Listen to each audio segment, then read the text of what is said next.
सीधी सीधी चेतावनी है महाराष्ट्र सरकार को, महाराष्ट्र शासन को, प्रशासन को, इनकी पुलिस डिपार्टमेंट को कि अगर आप लोग अपनी तानाशाही गुंडागर्दी इसी तरीके से चलाएंगे तो आपके मुंह पे चांटे पड़ते रहेंगे। ये केवल एक परचम रह रहा है, अभी तो महाराष्ट्र का किला ढहाना बाकी है। जी बिल्कुल, जश्न का माहौल बना रहेगा। अब कहते हैं कि लड़ाई जितनी ज़्यादा लंबी होती है उतना ज़्यादा मज़ा आता है। हमने जो लड़ाई शुरू करी थी सुशांत की हत्या के साथ, वो आज अर्नब गोस्वामी की जेल तक आई है और ये आगे जाएगी। ये मत समझ लेना कि हम यहाँ से चुप बैठ के शांत हो जाएंगे। ये केवल एक परचम रह रहा है, अभी तो महाराष्ट्र का किला ढहाना बाकी है। अर्नब हमारा जो बब्बर शेर इन लोगों ने अंदर कर दिया था, आज वो वापस बाहर आ गया है और वो दोबारा से अपने चैनल पे आकर के उसी धाक के साथ बैठेगा। दोबारा से इनको मुंह तोड़ जवाब दिया जाएगा, दोबारा से इनको दोबारा गिरा जाएगा। जिस तरीके से वो पहले इन लोगों की बगिया उधेड़ा करता था, जिस तरीके से पहले इनको रगड़ा करता था, उससे ज़्यादा ताकत के साथ अब वो रगड़ेगा और ऐसा रगड़ा जाएगा अब कि ये अर्नब गोस्वामी तो बहुत दूर की बात है, इन लोगों की औकात नहीं रह जाएगी कि आम जनता में से के भी कोई राह चलते हुए इंसान को हाथ लगा दे। क्या महाराष्ट्र सरकार के मुंह पर कड़ा तमाचा लगा है? जी ऐसा तमाचा लगा है जो सदियों तक याद रखा जाएगा।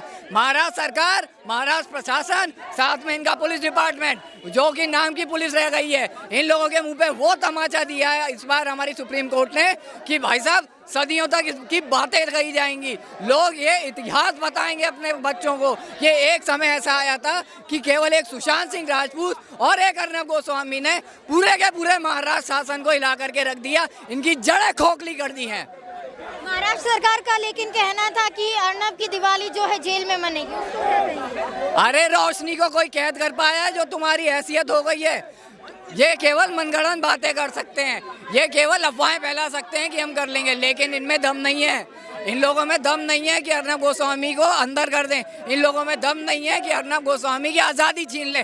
वो आज़ादी जो हमको हमारे देशभक्त शहीदों ने दी है, वो आज़ादी जिसके लिए हमारे देश के सैनिक दिन रात बॉर्डर पे गोली खाते हैं, वो हमसे कोई छीनेगा तो हम उसकी ज़िंदगी आराम कर देंगे। अर्नब गोस्वामी को कैद करना तो बहुत दूर की बात है, अब करके दिखाओ। हर तरफ से तुम पे तमाचा मारा है सुप्रीम कोर्ट ने। इन लोगों को महाराष्ट्र के अंदर सुसाइड होते हुए वो नहीं दिखते, इनको दिलीप दालवे नहीं दिखते, इनको वो बस कंडक्टर नहीं दिखता। इनको कौन दिखता है? वो इंसान जो सच्चाई बोलता है। अगर तुमको वही दिखता है तो हमें भी सिर्फ वही दिखता है। जनता फिर सिर्फ और सिर्फ अर्नब के साथ खड़ी है। महाराष्ट्र सरकार की ईंट से ईंट बजाई जाएगी।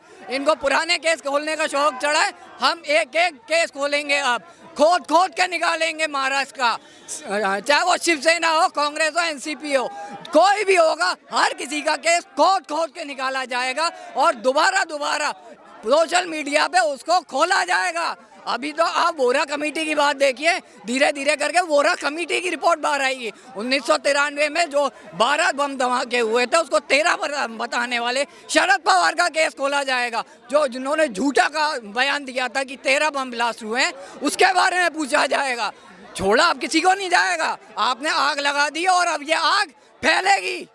अब जिस तरह से आज अर्नब गोस्वामी सामने आ जाएंगे, बाहर आ जाएंगे, तो अब उनका क्या रुख देखने को मिलेगा, जनता ये भी जानना चाहती है। देखिए, एक घायल शेर जब अपनी मान से बाहर निकलता है तो उसको केवल इतना ध्यान रहता है कि मेरा शिकार कौन है और किसने मेरे को घायल किया था।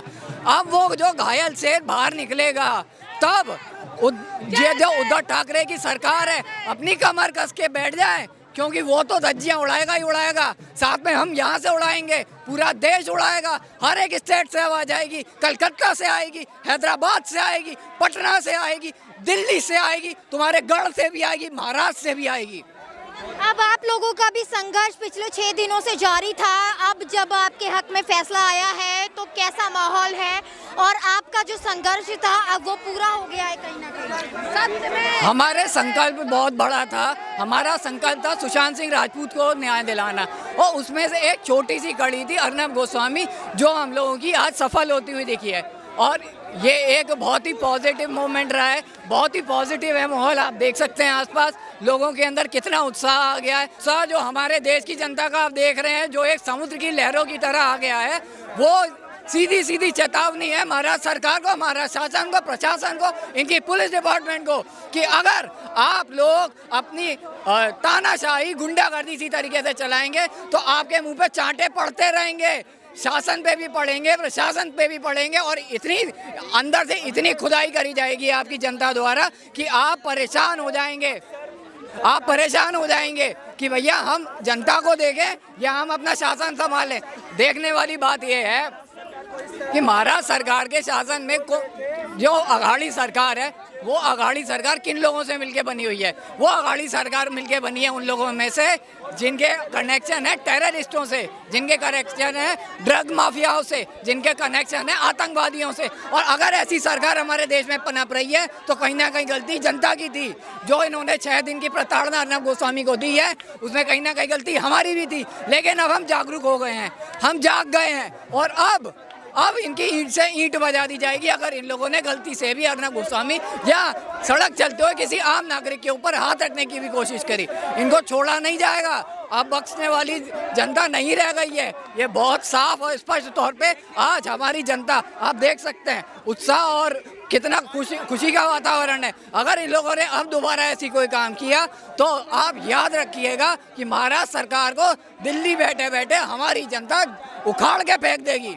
सुप्रीम कोर्ट की तरफ से महाराष्ट्र सरकार को लताड़ मिली है, ऐसा जनता का कहना है। जी बिल्कुल, लताड़ मिलनी भी चाहिए। कारण ये है कि इन्होंने कॉन्स्टिट्यूशन जो हम लोगों के लिए है उसका मजाक बना के रख दिया है। मतलब आप कॉन्स्टिट्यूशन के ना लूप होल देख रहे हो ना कुछ देख रहे हो, आपने उसको किनारे पे रख करके पूरा गुंडागर्दी करते हुए किसी को भी घर से उठा रहे हो। अरे तुम्हारे बाप का राज चल रहा है या देश को फिर से गुलाम समझ लिया है अपना? ये देश हिंदुस्तान की जनता चलाती है, ना ही कोई ठाकरे चलाता है ना ही कोई महाराष्ट्र प्रशासन। अगर तुम लोगों को गलतफहमी हो गई है ना अपने दिमाग में तो ये बाहर निकाल दो। मैं कई बार कह चुका हूँ ये पब्लिक सर्वेंट्स हैं। जैसे हमारे घर के सर्वेंट होते हैं, हम उन्हें सैलरी देते हैं, वैसी ये सरकार है। अगर ये सरकार अपने आप को मालिक समझेगी और हमको गुलाम तो हम इसको इसकी औकात याद दिलाएंगे। अब तुम भीख मांगने आओगे जब वोटों की तो तुम लोगों को जूते मारेंगे हम।